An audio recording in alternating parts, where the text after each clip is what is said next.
À Moscou, Vladimir Poutine reprend la parole 3 jours après la tentative de rébellion du groupe Wagner. Oui, déclaration du président russe depuis le Kremlin avec tout d'abord un hommage appuyé aux armées. Vous avez défendu l'ordre constitutionnel, la vie, la sécurité et la liberté de nos citoyens.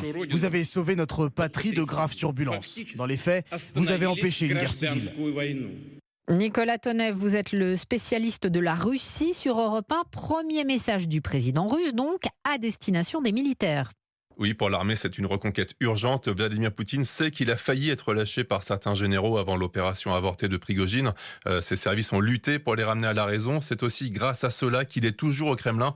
Les personnes non sûres paieront à un moment ou à un autre, mais il s'agit donc de s'assurer la fidélité des hauts gradés, et ce, publiquement, afin que les autres services russes comprennent bien qui dirige. Alors, vous restez avec nous, Nicolas. Le président russe a aussi lancé une attaque en règle contre Yevgeny Prigojine, le patron de Wagner. Je veux que vous le sachiez tous. Le soutien financier à l'ensemble du groupe Wagner a été entièrement assuré par l'État russe. Le gouvernement a payé la somme d'environ 1 milliard d'euros.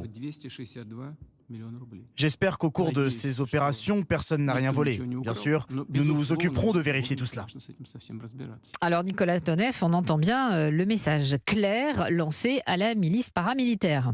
Oui, Poutine ouvre les comptes. Les sociétés de Prigojine reçoivent jusqu'à 1 milliard d'euros par an du budget militaire pour les différents services rendus, sur environ 61 milliards de dollars du budget des armées. C'est beaucoup. Vladimir Poutine dénonce donc un homme qui se nourrissait d'argent public, et surtout, il insinue une possibilité de corruption. C'est la façon classique d'en finir vraiment avec un adversaire dans le système du pouvoir russe. Un dossier de corruption, le déshonneur, la perte du coup du statut de héros pour Prigojine, qui redeviendrait un simple criminel de droit commun, facile à faire condamner sur commande, et Prigojine qui trouve donc refuge en Biélorussie, selon Minsk. Nicolas Tonev, spécialiste de la Russie. Ajoutons que ce soir, le président biélorusse Loukachenko, qui a joué le rôle de médiateur dans cette affaire, assure avoir dit à Vladimir Poutine de ne pas assassiner le patron de Wagner.